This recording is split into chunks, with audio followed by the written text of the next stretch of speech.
எனக்கு ரொம்ப பொழுதுனா விஜய் சூப்பர் தான் பார்ப்பேன். அதுல எந்த படம் பார்த்தாலும் என் தம்பி இருக்கான். மகேஷ் பாபுவோட நடிக்கிறான், ரவி தேஜாவோட சண்டைய போடுறான், அங்க பாக்குற எல்லாரோட இருக்காங்க. அவங்க கேமரா இல்லாம கூட போனாலும் போவாங்க. இவருக்கு தம்பி கனி இல்லாம படப்பிடிப்பு போக மாட்டாங்க. இவர்கள உயர் சாதிக்காரன் சுடுகாட்டு வழியை தாழ்ந்தவன் ஒருவன் இறந்து போனால் அவன் பிணத்தை எடுத்துட்டு போக முடியாது. எங்கோ அல்ல, நாகப்பட்டினத்தில் நிகழ்ந்தது. கோயிலுக்குள் நுழைய முடியாது, திறந்து போய் கும்பிடுறா என்று சொல்ல ஒருத்தனும் இல்ல. பூட்டை போட்டு சாவி எடுத்துட்டு வர ஆள் இருக்கு. ஏன் சிவனே நந்தனார் சரித்திரத்திலே 63 நாயன்மார்களில் ஒருவன் பறையன். அவன் சிவன் பக்தன், எவனுக்கும் சற்றும் குறைவில்லாத பக்தன் நந்தன்.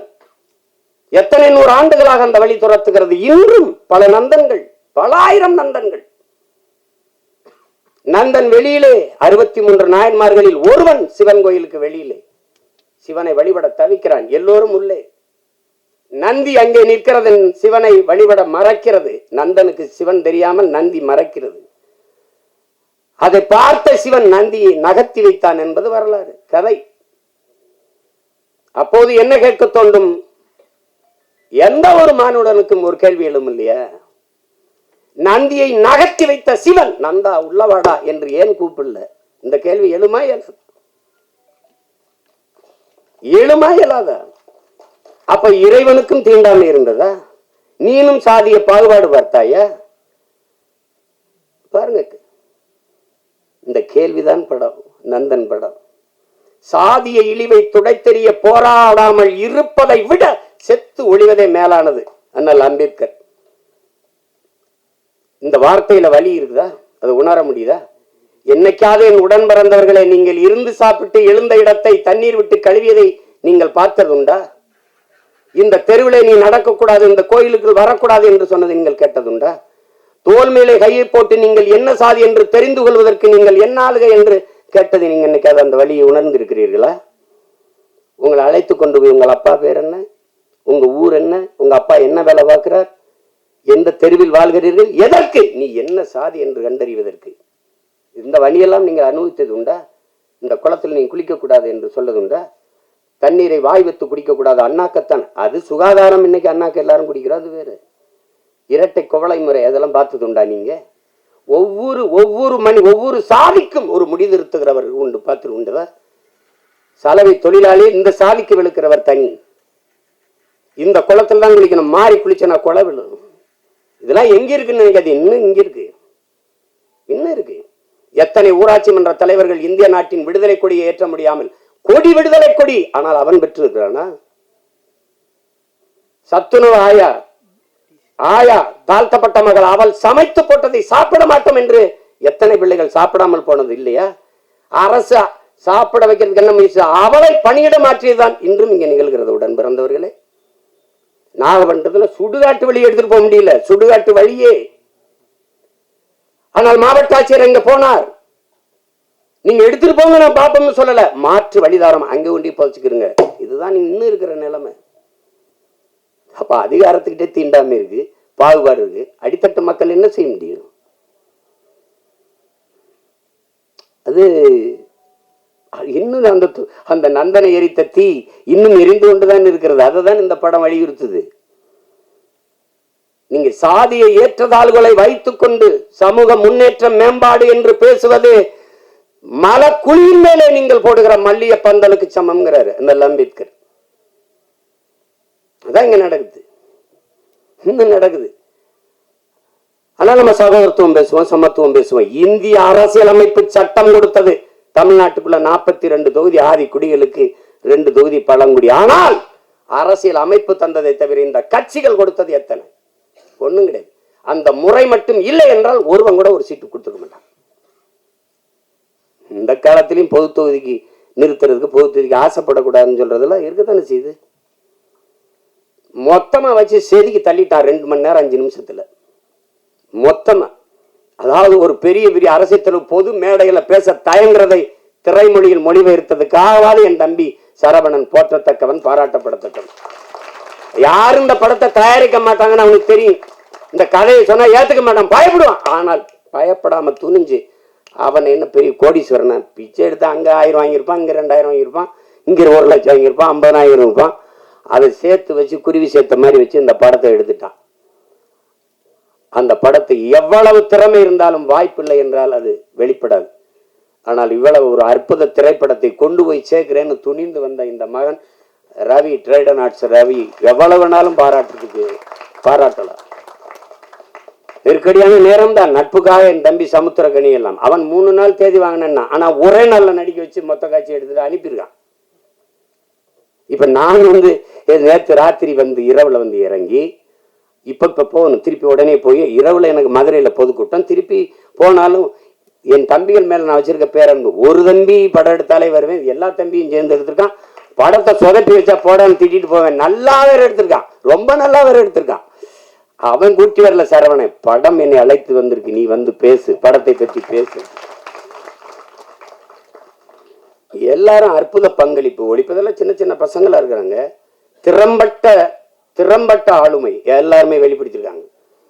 அதுல குறிப்பா நான் பொறாமைப்பட்டது ஒன்று இருக்கு. என் தம்பி சமுத்திரக்கனியின் கதாபாத்திரம், அந்த காட்சி அவன் நடிச்சு அந்த ஒரு நாளை எனக்கு கொடுத்துருக்க கூடாதாடா அப்படின்னு சரவணனை திட்டினேன்.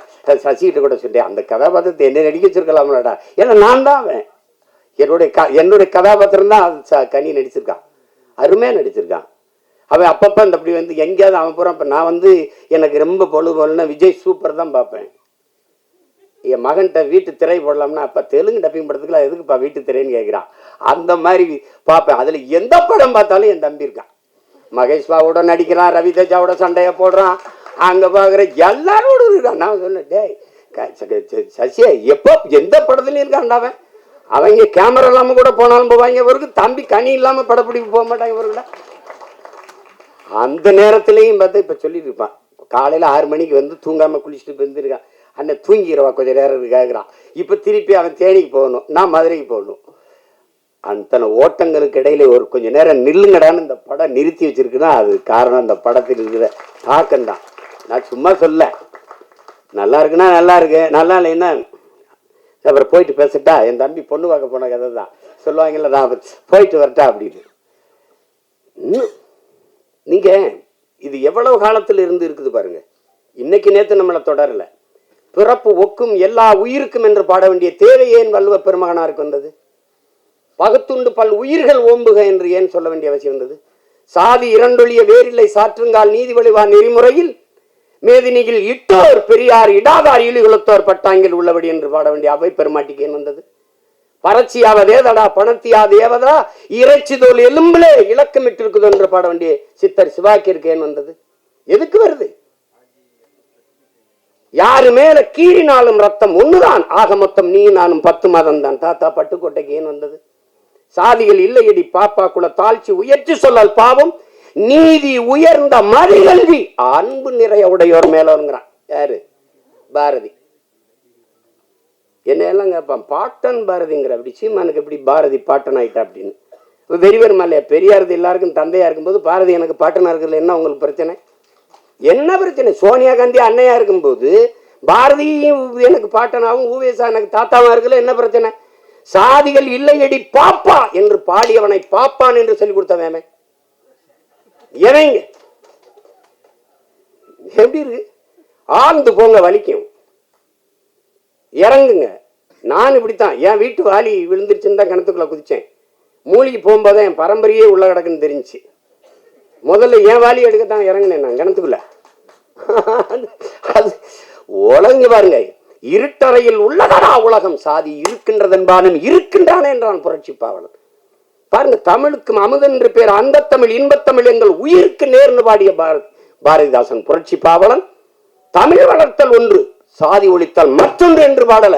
சாதி ஒழித்தல் ஒன்று, நல்ல தமிழ் வளர்த்தல் மற்றொன்று. நான் முதல்ல ஒழிக்கணும்டா சாதி. என்ன கடவுள் வரி சமய வரி கண்ணன் நிகர் தமிழுக்கு நோய் நோய் நோயே இடை வந்த சாதி எனும் இடர் ஒழிந்தால் ஆள்வது நம் தாய் தாய் தாயேன்னா அதை ஒழிக்கணும்டா அப்படின்னா. அப்புறம் எங்கிட்ட சகோதரத்துவம் சமத்துவம் ஜனநாயகம் ஏன் பேசுற?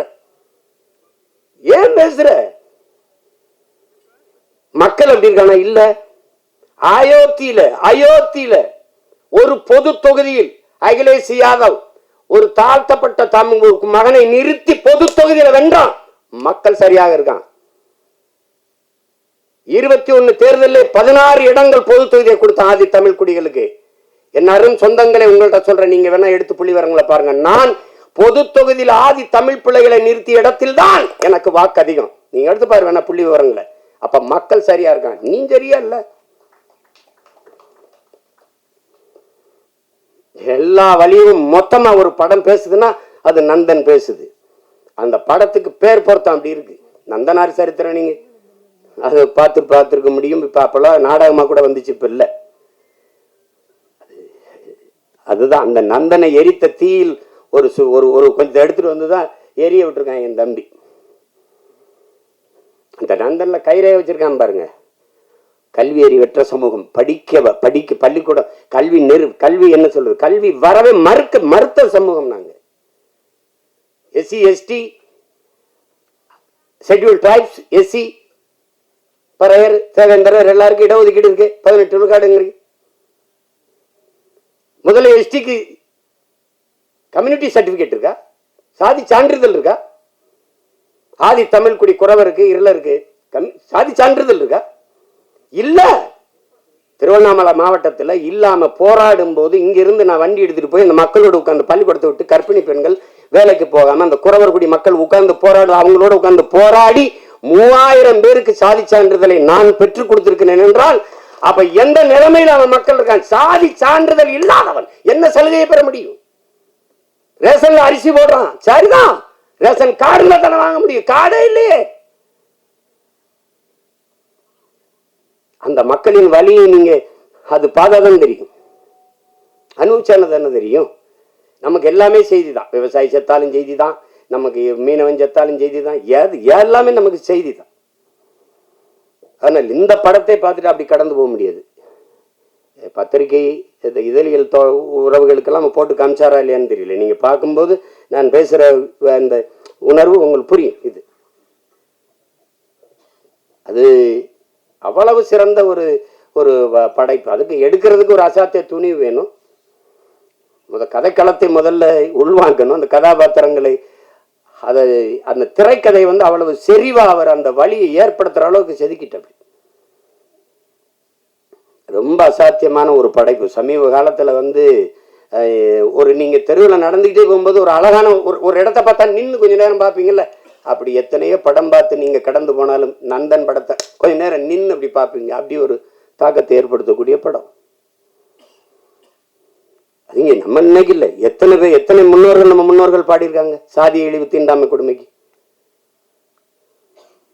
தாத்தா முத்துராமலிங்கத்தவர் அவர்களை இன்னைக்கு இல்லை, அந்த சாதியவாதியா தான் இந்த சமூகம் பார்க்குது, போட்டு அப்படி கட்டமைக்குது.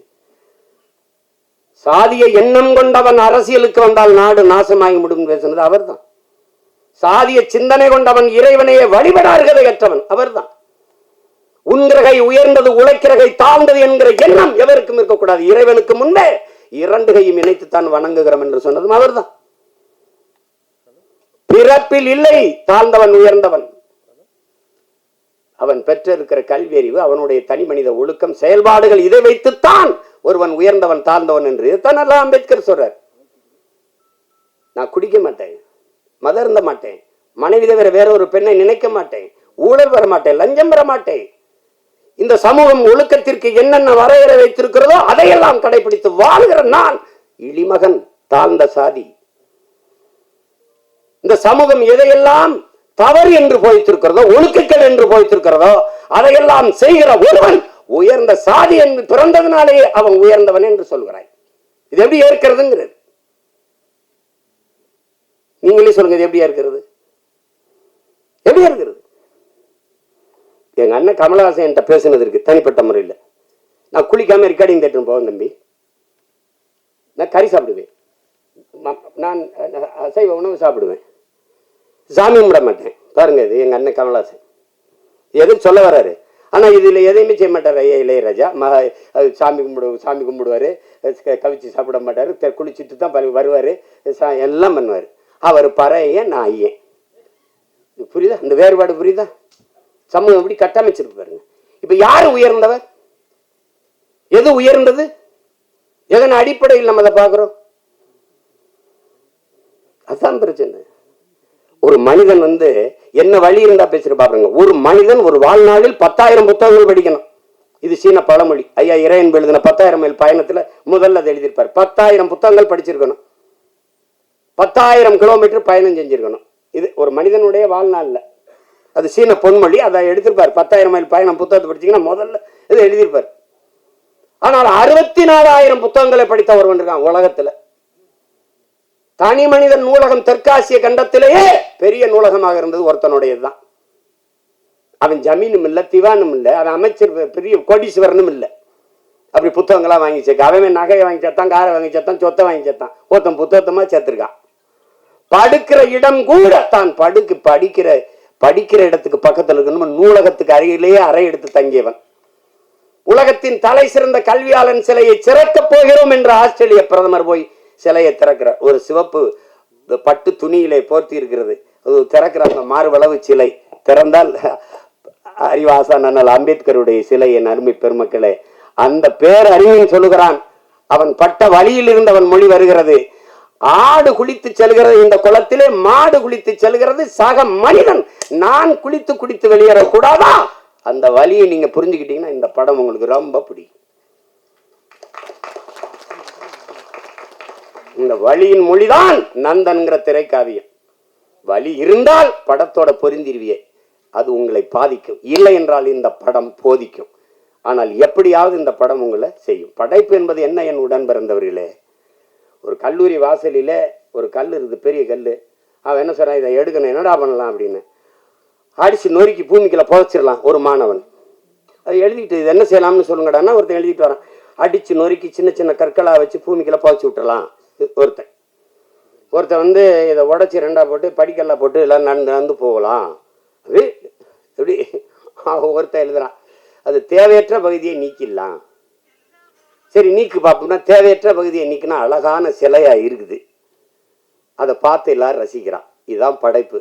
இது தேவையற்றதை நீக்கிறதுக்கான பெரிய முயற்சி தான் நந்தனுங்கிற ஒரு அழகிய கலைப்படைப்பு. அதை புரிஞ்சு கலைப்படைப்பு அதுதான். அதை என் தம்பி ஆள் ஒல்லியா இருக்கான், உளி மாதிரி இருக்கான்னா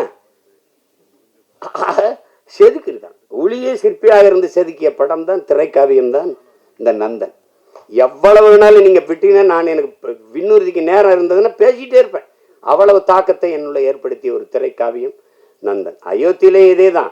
ஆனா அந்த திரையரங்க வாசல்ல தான் பேச முடிஞ்சது, இது மாதிரி பேச வாய்ப்பு இல்லை.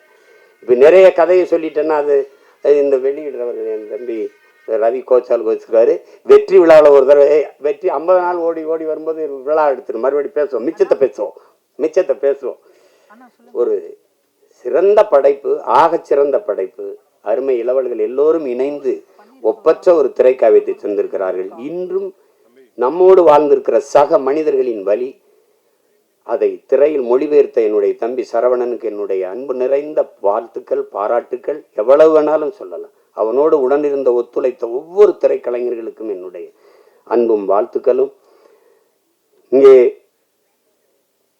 இந்த செய்தியை எடுத்துக்கொண்டு போய் நீங்க எப்பவுமே நல்ல ஒன்றை பாராட்டி இருக்கிறீர்கள். இது ஒரு சிறந்த படைப்பு. கொண்டு போய் சேர்த்து இந்த படத்தை வெற்றி பெற செய்யுங்கள். எளிய கலைஞர்கள், இளைய கலைஞர்கள் சேர்ந்து உருவாக்கிய ஈடு இணையற்ற ஒரு திரைக்காவியம். இது வெற்றியடையட்டும். இன்னும் பல சிறந்த திரைப்படங்கள் நமக்கு உருவாகட்டும். அது இது ஒரு இது இது ஒரு ஒரு புரட்சி என்பது புரட்சி பகத்சிங்கிட்ட போய் புரட்சினா என்ன? புரட்சி என்பது ரத்தம் சிந்தும் வன்முறையாகத்தான் இருக்க வேண்டும் என்பது அல்ல. அது துப்பாக்கி தோட்டாக்களை தொழுவதும் அல்ல. அப்ப இதுதான் பகத்சிங் புரட்சி. வெளிப்படையாகவே அநீதிகளால் கட்டமைக்கப்பட்ட சமூகத்தை தகர்த்து முற்றுமுழுதாக புதிய ஒரு சமூகத்தை படைப்பதுதான் புரட்சிங்கிறான். அப்படி ஒரு புதிய ஒரு சமூகத்தை படைப்பதற்கான முயற்சி தான் நந்தன் படம் ஏற்படுத்த போகிற புரட்சி. புரட்சி என்பது ஒவ்வொரு மனிதனின் காலுக்கு கீழே காத்து கிடக்கிறது காய்ந்த சருகுகளாக, ஒரு தீக்குச்சியின் உரசலுக்காக. அந்த தீக்குச்சி தான் நந்தன் பற்ற வைத்து போடுகிற தீக்குச்சி. அன்பிற்குரியவர்களை, புரட்சி தீ பற்றி எரியட்டும். மாற்றம் என்பது மானுட தத்துவம். மாறாது என்ற சொல்லை தவிர மற்றவை அனைத்தும் மாறிவிடும்.